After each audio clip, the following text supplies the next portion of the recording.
Anong mensahe ang kailangang marinig ng mga Taurus sa period na to? Pwedeng nangyayari na itong magiging reading o mangyayari pa lang kung hindi man para sa inyo. Itong magiging reading di baka para sa someone na malapit sa inyo o sa someone na kakilala nyo mismo. Baka may lumabas na gender, mamaya gawin nyo na lang energy. Masculine at feminine energy. Pwede rin naman na huwag nyo nang pansinin ang gender. Hindi ko masasabi kung anong magiging reading, kung positive ba o negative. Depende sa kung anong mapipick up kong energy. Walang masama kung papanorin ng sun, moon at rising sign kasi baka alin man sa mga yan ay mag-resonate na sa sitwasyon nyo. Kaya lang yung ilaw tumatama dito. Wala nang ibang remedyo kundi yan na lang kasi didilim. Anyways,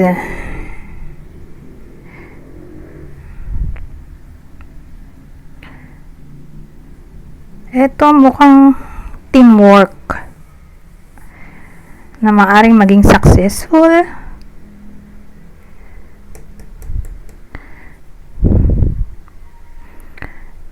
Ngayon,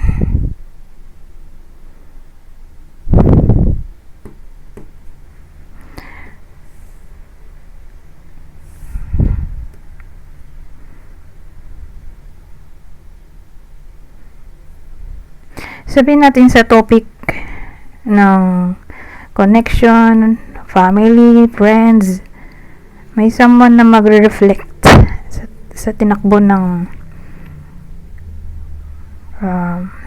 past at present. Wala doon sa sinabi ko, friends, family, connection.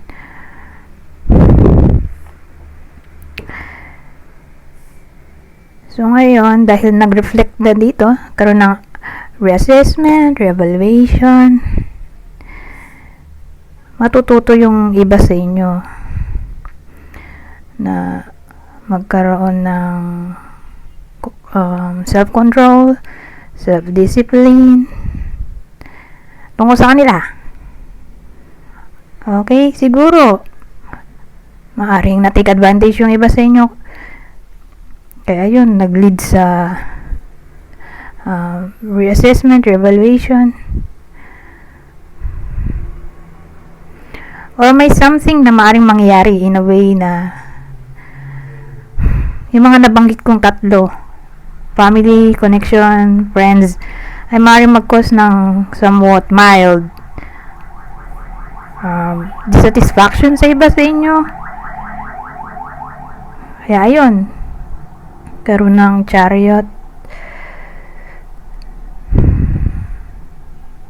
So sa madaling salita,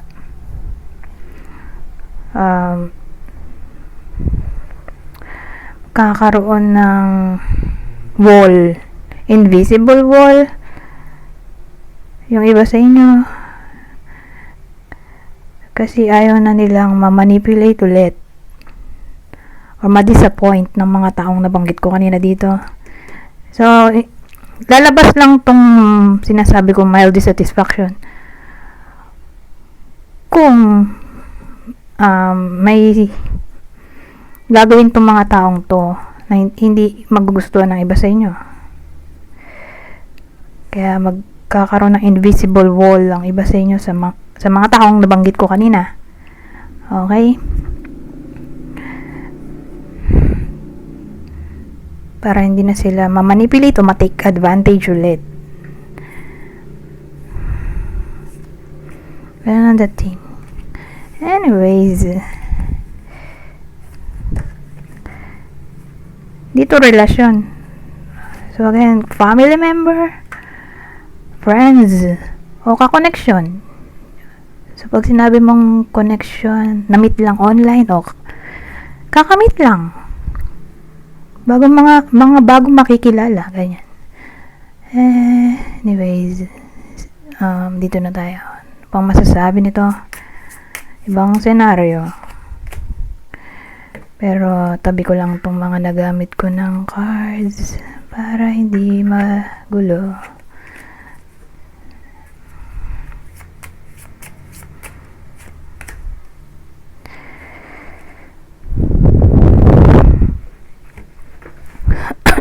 Excuse me.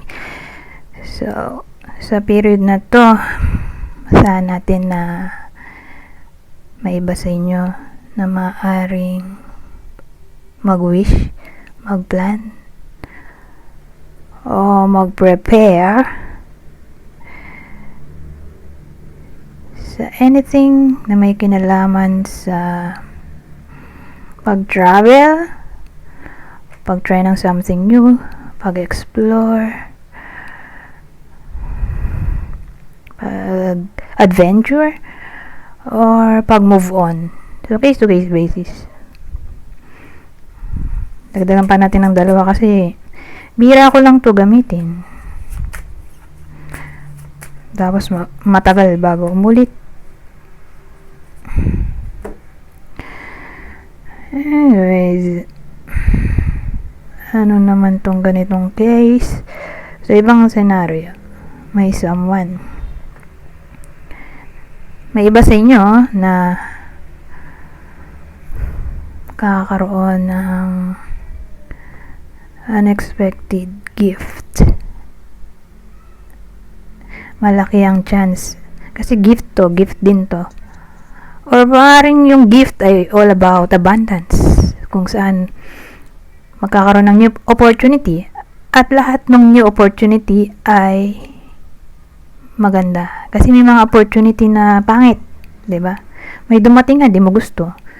'Di ba? May case na ganun.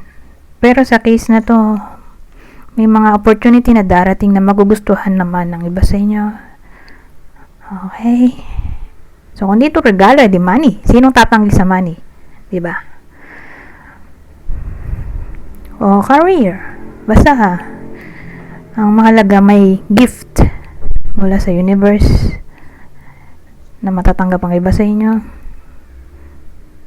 na hindi nyo na lang in-expect kung saan na lang darating. So, again, asahan natin ang new opportunity na maaaring dumating. So, in all forms na yan. Okay? Love life, career, pera, friendship. So, again, in all forms na. Ngayon, sabihin natin, ang wish ng iba sa inyo ay reconnection mula sa someone na gusto pa nilang makausap for some reason. Like ex-lover, o ex-friend, or family member na hindi nyo na nakakausap. Basta, sabihin natin, someone from the past na gusto nyo pang makausap somehow, ay maaaring magbalik pa sa period na to at lumarga na tayo sa ibang deck dahil marami-rami pa tayong kailangan i-discuss. Kaya lang konti na yung time ko. Kaya madali mode na ako.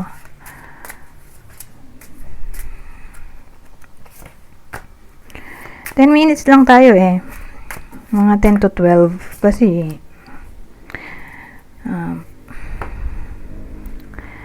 maikli na lang ang video natin. Di na tulad dati na umabot ng 30 minutes kasi nakakatamad.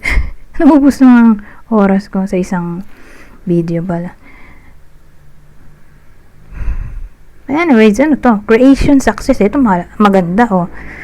May makikreate ang iba sa inyo. Tulad din yata nung sinabi ko kanina. Yung teamwork, di ba? Saan ba yun? Alam ko dito yun eh. O baka dun sa Aries. Sa Aries yata yun. Oo nga. Dun sa Aries pala yun. Na nabanggit ko rin to. Creation na magiging successful. Pero doon, fertility. Yung fertility transform ko sa creation. So, same lang. Okay? Sa Aries. So, dito sa Taurus, saan din natin na yun nga, may success na maaaring mangyari mula sa creativity. Pero, dito rin naman success eh, di ba? Yun nga lang, through teamwork.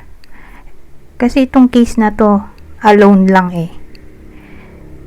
Okay? Doon din sa Aries, alone. Ginawa niya mag-isa, naging successful. So, whether alone or may teamwork. So, kung ano man yung makikreate ng iba sa inyo, malaki chance ng success. Like business, di ba? O pagiging entrepreneur o entrepreneur, kung British English. o pagiging freelancer or commission-based salary, dun siya papasok. Any form ng creativity. Okay? Magiging successful sa period na to. Ayun, 10 minutes na to. Mag-end na ako. Anyways, hanggang dito na lang. Goodbye. For now.